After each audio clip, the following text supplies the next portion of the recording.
Hadirin yang dirahmati Allah, Khatmil Kutub yang kelima, Hataman Kitab Takrirat Alfiyah Ibnu Malik Santri Putri yang diikuti oleh 11 khotimat. Hataman ini dipimpin oleh Saudari Atikatus Zahro. Kepada segenap khotimat kami persilakan.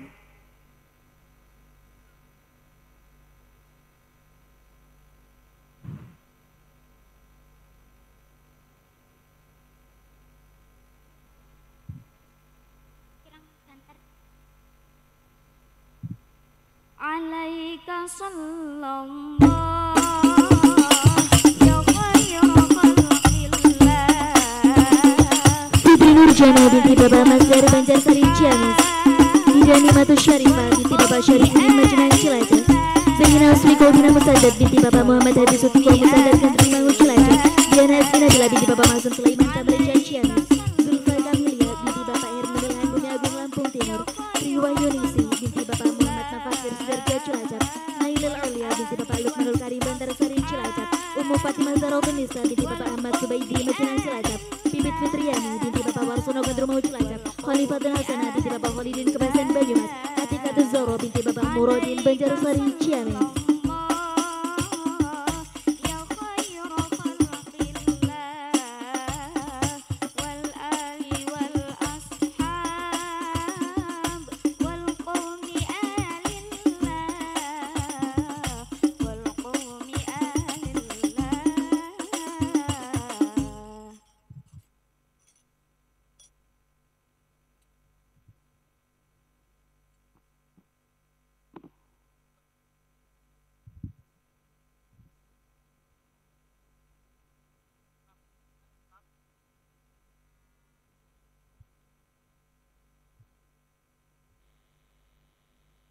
Warahmatullahi wabarakatuh.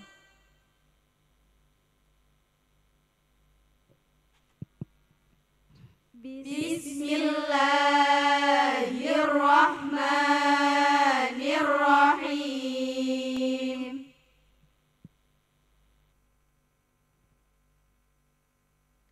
Alhamdulillahi rabbil alamin, al-alimil adimil ladzi la tanfadu kalimatuhu ba'da an nafadal bahru midada laha. Wassalatu wassalamu ala sayyidina Muhammadin wa ala alihi wa sahbihi ajma'in, amma ba'du.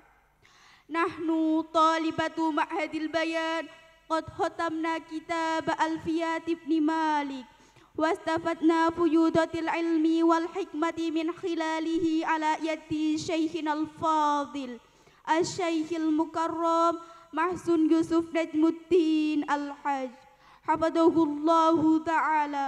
قبل أن ننشد أبيات الندم من ألفيات ابن مالك نقدم ثواب قراءة الفاتحة إلى حضرة النبي محمد عليه أفضل الصلاة والتسليم وإلى أهل بيته المكرمين وصحابته المرضيين والأولياء العارفين وإلى مؤلف كتاب الألفية الشيخ العلامة جمال الدين محمد بن عبد الله بن عبد الله بن مالك ومشايخنا الأفاضل لهم أجمعين. الفاتحة.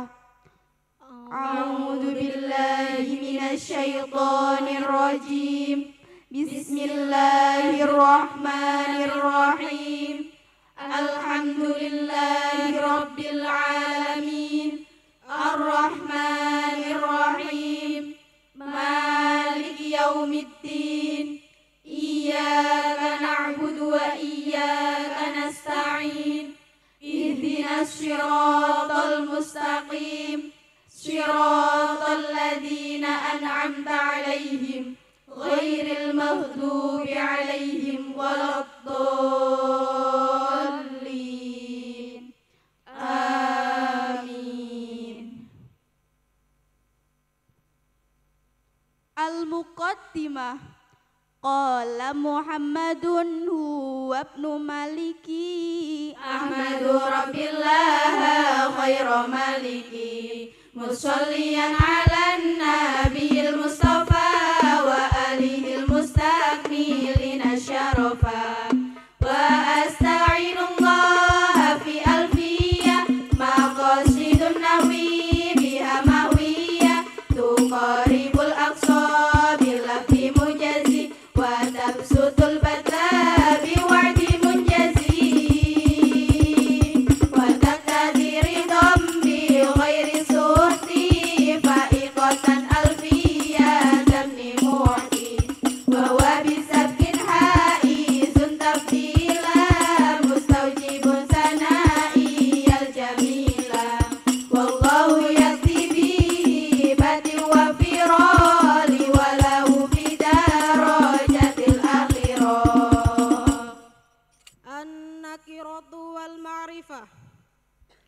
nakiratun qabilu al-mu'athira أو واقع موقع ما قد ذكر وغيره معرفة كهم ودي وهند وابن والغلام والذي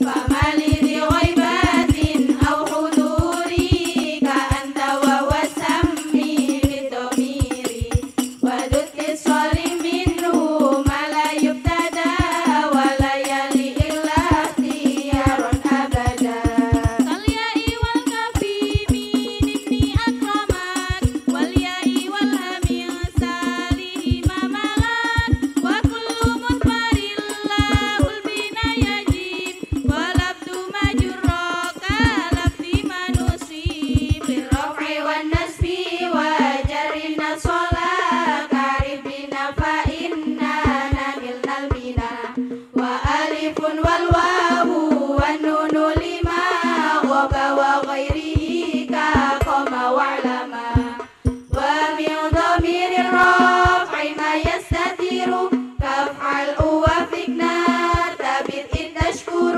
وذو ارتفاع وانفصال أنه وأنت والفروع لا تشتبه وذو انتصاب في انفصال جعل إياي والتفريع ليس مشكلا وفي اختيار الله يجيء المنفصل إذا تأتى أن يجيء المتصل وصل أو افصلها سلنيه وما أشباه في كنتوه الملفتما كذاك خلطانيه واتصالا أختار غيره ثار الانفصالا وقدم الأخص في اتصالي وقدم ما شئت في انفصالي وفي اتحاد رتبة الزم فاصلا وقد يبيح الغيب فيه واصلا وقبل النقص مع الفعل التزم نون وقايتي وليس قد ندم وليتني فشا وليتني ندر ومع لعلك وكن مخيرا في البقية واضطرارا خففا مني وعني بعد من قد سلفا وفي لدني قل وفي قدمي وقدمي الحلف أيضا قد يفي اشتغال العامل عن المعمول إن مدمر من سابق فعلا شغل عنه بنسب اللفظ أو المحل فالسابق انصبه بفعل أدمر حتما موافق لما قد أظهر والنسب حتم إن تلا السابق ما يختص بالفعل كائن وحيثما وإن تلا السابق ما بالابتداء يختص فرفع التازمه أبدا كذا إذا الفعل تلا ما لم يرد ما قبل معمولا لما بعد وجد واختر نسب قبل فعل ذي طلب وبعد ما إلاؤه الفعل غلب وبعد عطف بلا فصل على معمول فعل مستأخر أولا وإن تلا المعطوف فعلا مبرى به عن اسم فاضفا مخيرا والرفع في غير الذي مر رجع فما بأفعال ودع ما لم يبع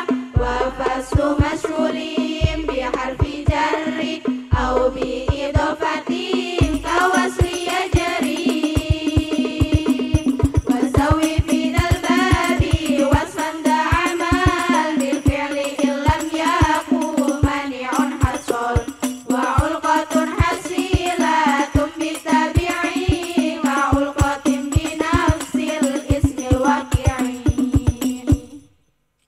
النعت يتبع في الإعراب الأسماء الأول نعت وتوكيد وعطف وبدل فنعت تبع متم ما السبب بواسمه أو واسم ما به طلب وليعطف في التعريف والتنكير ما لما تلك مرور بقوم كرما وهو لدى التوحيد والتذكير أو سواهما كالفعل فهما قفا والعد مشتق كالصواب ودريب وشبهه كدواد والمنتسب ونعت بجملة منكرة فأعطيت ما أعطيت خبرا وامنع هنا إيقاع الطلب وإن أتت فالقول أثر تصيبي ونعت بمصدر كثيرا فالتزموا الإفراد والتذكيرا ونعت غير واحد إذا اختلف فعطفا فارقه لا إذا اختلف ونعت مأمولي واحدي معنى وعمل أتبع بغير استثناء وإن نعتم كثرت وقتلت مفتقرا لذكرهن أتبعت وقت واتبعي يكن معينا بدونها أو بعدها تعملنا وارفع وانصب إن قطعت مدمرا مبتدأ أو ناسبا لا يظهرا وما من المنعوت والنعت عقيل يجوز حذفه وفي النعت يقيل الإدغام أول مثلين محركين في كلمة ادغم لك مثل الصفاف ودل لوكيل ولا بابي ولك جسس ولك سصبي ولك هيللي وشد في ألل ونحوه فكم بنقل فكم Abdul Wahab Asy-Syarani Juz 2 Shahifah 13 Ittafaqal a'immatul arba'atu ala annahu la yajuzu ikhrajuz zakati li bina'il masjidi au takfini mayitin. 4 imam madhab sepakat bahwa zakat tidak boleh dialokasikan untuk membangun masjid dan mengkafani mayit karena zakat memiliki aturan yang jelas tentang siapa yang berhak menerima zakat. Ada 8 golongan penerima zakat seperti fakir, miskin, amil, gharib, budak, mu'alaf, fisabilillah, dan ibnu sabil. Nah, kalau ingin membantu keperluan seperti itu, sebaiknya melalui sedekah, infak, atau wakaf, bukan dengan harta zakat. Nah, membangun masjid dan mengkafani mayit memang perbuatan baik, tapi tidak termasuk ke dalam 8 golongan penerima zakat. Begitu Mbak Khalifah. Iya tuh benar banget, aku setuju. Mungkin di wilayah kita ini masih banyak yang tergolong fakir atau miskin, yang terkadang tidak tercatat resmi, tapi jelas-jelas sangat membutuhkan. Misalnya, ada keluarga yang kesulitan makan, anak-anak yang tidak sekolah karena biaya, atau orang-orang yang terjerat hutang karena kebutuhan pokok, maka sudah jelas zakat itu jauh lebih bermanfaat bila dialokasikan kepada mereka. Inilah esensi zakat, menyentuh mereka yang paling membutuhkan. Untuk pembangunan masjid atau keperluan kafan, kita tetap bisa gotong royong kok lewat sedekah, infak, ataupun wakaf. Jadi seperti itu ya. Terima kasih Mbak Zain dan Mbak Nabila. Ya, sama-sama.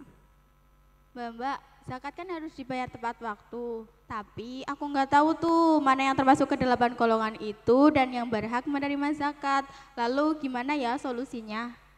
Tenang aja Mbak Nining, menunaikan zakat itu tidak harus langsung kepada mustahik. Kamu boleh mewakilkannya atau melalui amil zakat. Ibarahnya dalam kitab Al-Majmu' Syarah Muhadzab karya Imam An-Nawawi, Juz 6 Shahifah 165. As-saniyatu lahu ayyuwakila fi surfiz zakati allati lahu tafriquha binafsihi fa in syaa wakala fid daf'i ilal imami was-sa'i fa in syaa fit tafriqati 'alal asnafi wa kilahuma jaizun bila khilafin. Seorang muzaki boleh membagikan zakatnya sendiri secara langsung kepada yang berhak. Namun jika ia tidak bisa, ia boleh mewakilkannya melalui imam atau amil zakat, yaitu petugas yang ditunjuk untuk mengurus dan menyalurkan zakat tersebut. Atau jika ia ingin, ia juga boleh mewakilkannya kepada seseorang untuk memberikannya secara langsung kepada yang berhak. Kedua pilihan itu sama-sama sah dan diperbolehkan menurut para ulama dan tidak ada perbedaan pendapat. Dan yang paling penting, siapapun yang menjadi wakil untuk memberikan zakat itu haruslah orang yang tepat. Seperti itu Mbak Nining. Tapi ya Mbak, ngomong-ngomong kalau seperti itu tuh masih ribet. Sekarang alhamdulillah udah ada zakat online. Zakat online, baru dengar tuh. Gimana tuh maksudnya? Oke, aku kasih tahu teman-teman. Jadi zakat online adalah cara menunaikan zakat dengan memanfaatkan layanan digital seperti aplikasi, website, atau platform resmi lembaga zakat. Dengan adanya sistem ini tuh kita tidak perlu datang langsung. Jadi cukup melakukan pembayaran melalui transfer digital atau platform pembayaran resmi yang lainnya.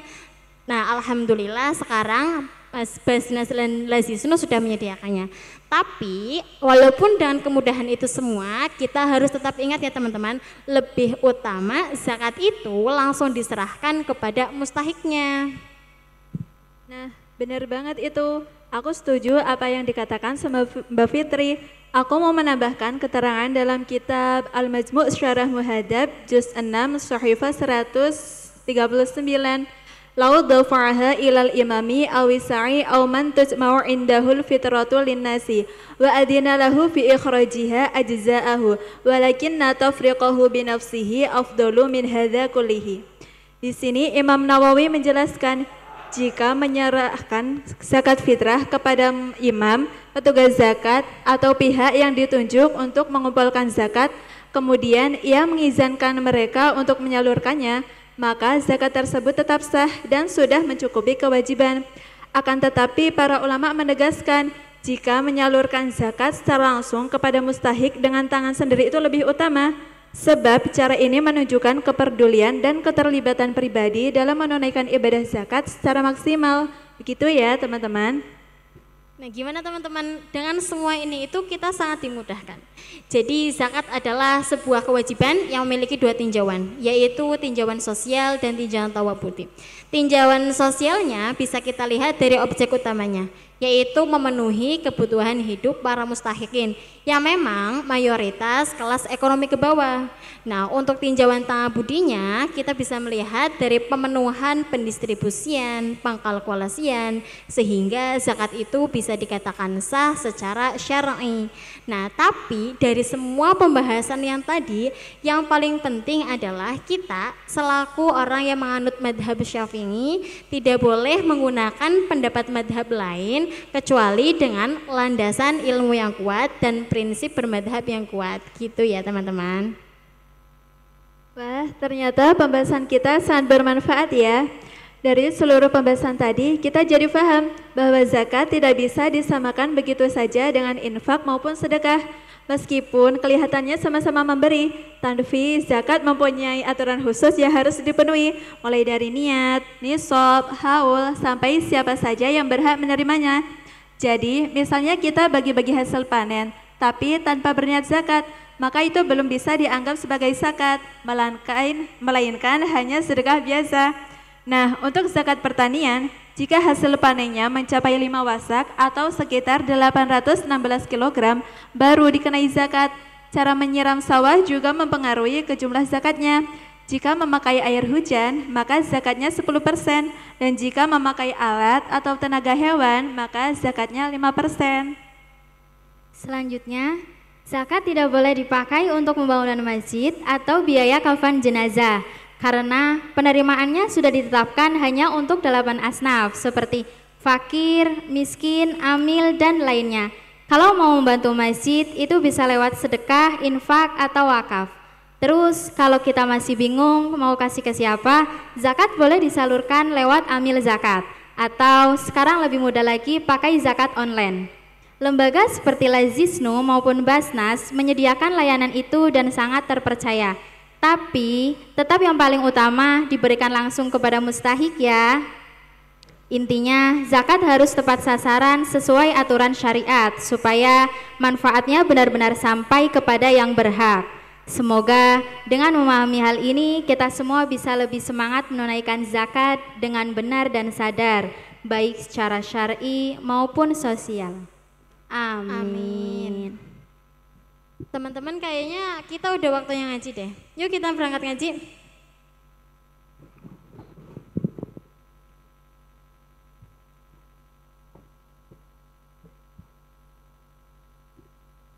Wassalamualaikum warahmatullahi wabarakatuh.